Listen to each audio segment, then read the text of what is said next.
किसी गांव में एक बूढ़ा व्यक्ति अपने बेटे और बहू के साथ रहता था। परिवार सुखी प्रसन्न था। किसी तरह की कोई परेशानी नहीं थी।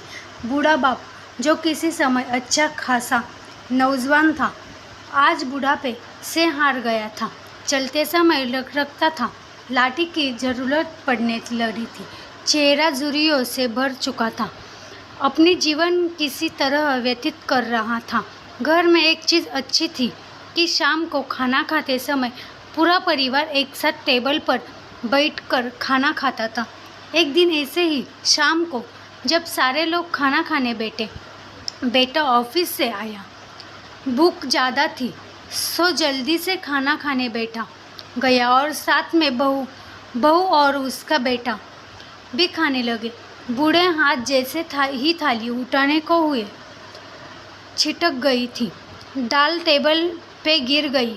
बहू बेटे ने से पिता की ओर देखा और फिर से अपना खाने में लग गए।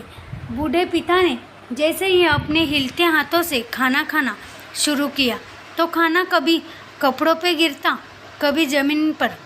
बहू चिढ़ते हुए कहा, हे राम, कितने गंदी तरह से खाने खाते हैं। मन करता है इनकी थाली किसी अलग कोने में लगवा देते हैं। बेटे ने भी ऐसे सिर हिलाया जैसे पत्नी की बात से सहमत हो। उनका बेटा यह सब मासूमियत से देख रहा था। अगले दिन पिता की थाली उस टेबल से हटाकर एक कोने में लगवा दी गई।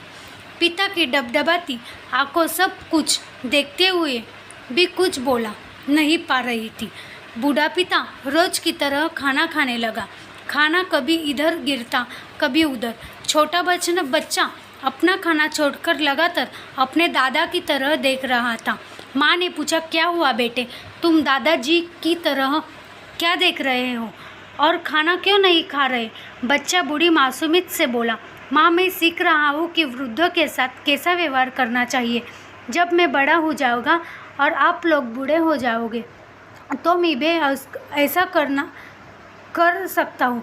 बच्चे की मुँह ऐसा सोचकर उन्होंने मन के बैठे गई, क्योंकि बच्चा ने मासूमियत के साथ एक बहुत बड़ा सबक दोनों लोगों को दिया था।